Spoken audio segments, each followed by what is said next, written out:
শুধু নমুনা হিসেবে, এক্সাম্পল হিসেবে আমার কথাটুকু শুধু আপনাদেরকে বলে দেই যে কিভাবে 1400 বছর পর্যন্ত শরীয়তে মুহাম্মাদিয়ার প্রত্যেকটা বিষয় কিভাবে 1400 বছর পর্যন্ত আল্লাহর নবীর যুগ থেকে আমাদের কাছ পর্যন্ত সংরক্ষিত আছে। আলহামদুলিল্লাহ, আমরা কোরআন হাদিস পড়েছি, তবে শুধুমাত্র কিতাব পড়ি নাই, কিতাবও পড়েছি হাজার হাজার পৃষ্ঠার। বুখারী শরীফের ব্যাখ্যা গ্রন্থ ফাতহুল বারী, উমদাতুল কারী, ইরশাদুস সারী, লামিউদ দারারী, ফাইজুল বারী, হাজার হাজার পৃষ্ঠা আমার এই ক্ষুদ্র তালিবুল ইলমের জীবনেই পড়বার সুযোগ হয়েছে। তবে আমাদের কোরআন হাদিসের ইলমের বুনিয়াদ কিতাবের পাতা নয়। আমরা ইন্টারনেট ঘাঁটি, ফেসবুক ঘাঁটি, ইন্টারনেটের উইকিপিডিয়া ঘাঁটি, সব দেখি, তবে আমাদের ইলমের বুনিয়াদ ইন্টারনেট নয়। আমাদের ইলমের বুনিয়াদ ওই কম্পিউটারের স্ক্রিন নয়। আমাদের ইলমের বুনিয়াদ ওই আইপ্যাডের স্ক্রিন নয়।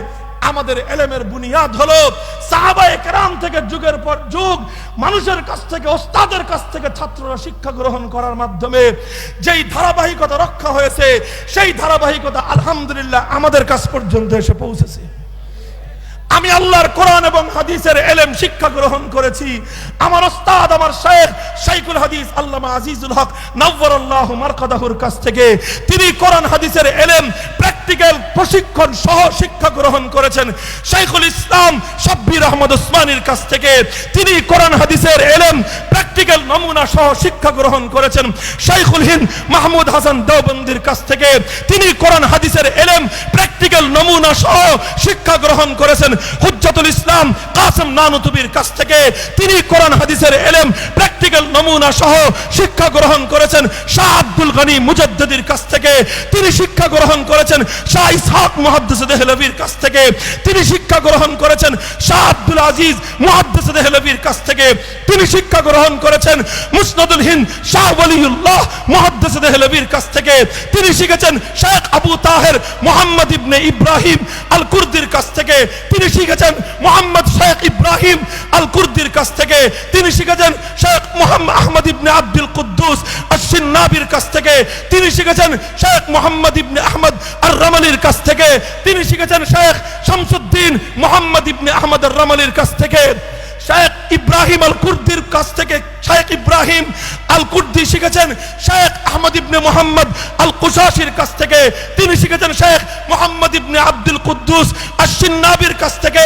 তিনি শিখেছেন শেখ শামসুদ্দিন মোহাম্মদ ইবনে আহমদ আর-রামালির কাছ থেকে। তিনি শিখেছেন শেখ জাইনুদ্দিন জাকারিয়া আল আনসারির কাছ থেকে। তিনি শিখেছেন শেখ আহমদ ইবনে হাজার আল আসকালানি সাহেব ফাতহুল বারীর কাছ থেকে। তিনি শিখেছেন ইব্রাহিম ইবনে আহমদ আত-তানুখের কাছ থেকে। তিনি শিখেছেন শেখ আবুল আব্বাস আহমদ ইবনে আবি তালেবের কাছ থেকে। তিনি শিখেছেন শেখ সিরাজউদ্দিন হুসাইন ইবনুল মুবারক আজ-জাবিদির কাছ থেকে। তিনি শিখেছেন শেখ আব্দুল আউয়াল ইবনে ঈসা আস-সিজজির কাছ থেকে। তিনি শিখেছেন শেখ আব্দুর রহমান ইবনে মুজাফফর আদ-দাউদির কাছ থেকে। তিনি শিখেছেন শেখ আবু মুহাম্মদ আব্দুল্লাহ ইবনে আহমদ আস-সারাকসির কাছ থেকে। তিনি শিখেছেন শেখ মুহাম্মদ ইবনে ইউসুফ আল-ফিরাব্রির কাছ থেকে। তিনি শিখেছেন মুহাম্মদ ইবনে ইসমাঈল আল বুখারীর কাছ থেকে। তিনি শিখেছেন শেখ আব্দুল্লাহ ইবনুল মুবারকের কাছ থেকে। তিনি শিখেছেন ইমাম মুহাম্মদ ইবনুল হাসান আশ-শাইবানির কাছ থেকে। তিনি শিখেছেন কাজিল কুযাত ইমাম আবু ইউসুফের কাছ থেকে। তিনি শিখেছেন ইমামুল কুল ইমামে আযম ইমামুল ফিকহ ইমামুল হাদিস ইমামে আযম নু'মান ইবনে সাবিত ইমামে আবু হানিফা রাহমাতুল্লাহ আলাইহির কাছ থেকে। তিনি শিখেছেন শেখ হাম্মাদের কাছ থেকে। তিনি শিখেছেন শেখ ইব্রাহিম নাখাইর কাছ থেকে। তিনি শিখেছেন শেখ আলকামার কাছ থেকে।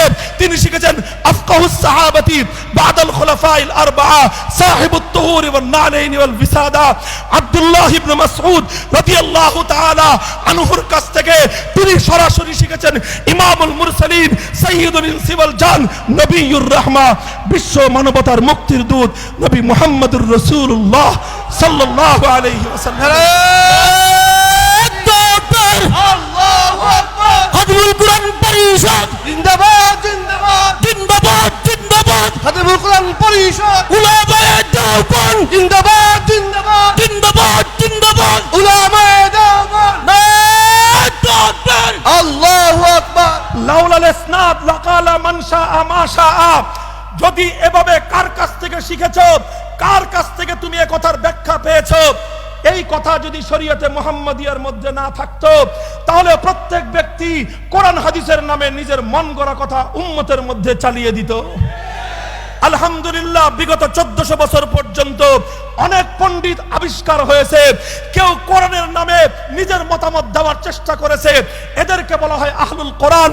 কেউ হাদিসের কথা নিজের মতবাদ, নিজের হাদিসের নামে নিজের মতবাদ চালিয়ে দেওয়ার চেষ্টা করেছে। কেউ নিজের মতবাদ কোরআনের নামে চালাবার চেষ্টা করেছে, কেউ নিজের কথা হাদিসের নামে চালাবার চেষ্টা করেছে। নিজের কথা নিজের নামে চালাও, নিজের কথা কোরআন হাদিসের নামে চালাতে গেলে উম্মত সেটা কোনোদিনও কবুল করবে না, উম্মতের উলামায়ে কেরাম সেটা কোনোদিনও হতে দেবে না ইনশাআল্লাহ। নারে তাকবীর, আল্লাহু আকবার। উলামায়ে হাক্কানি জিন্দাবাদ জিন্দাবাদ, আল্লামা মামুনুল হক জিন্দাবাদ জিন্দাবাদ, খাদিমুল কোরআন পরিষদ জিন্দাবাদ জিন্দাবাদ। নারে তাকবীর। এক হাতে কোরআন হাদিসের রেফারেন্স, আরেক হাতে তাওয়ারুসে উম্মতের দলিল, সাহাবীওয়ালা প্র্যাকটিক্যাল নমুনা, উলামায়ে হাক্কানির সিলসিলার মাধ্যমে এই দুটো আঁকড়ে ধরবো তো ইনশাআল্লাহ। এই দুইটা কিয়ামত পর্যন্ত টিকে থাকবে, বলেন কথা ঠিক না বেঠিক? এই দুটোর যে কোনো একটার বিরুদ্ধে যারা ষড়যন্ত্র করবে তারা দ্বীনে মুহাম্মাদিয়ার শত্রু। আল্লাহর দ্বীনের বিরুদ্ধে যারা শত্রুতা করবে, যারা ষড়যন্ত্র করবে, আল্লাহ পাক ওদের অস্তিত্ব ধ্বংস করে দিবেন।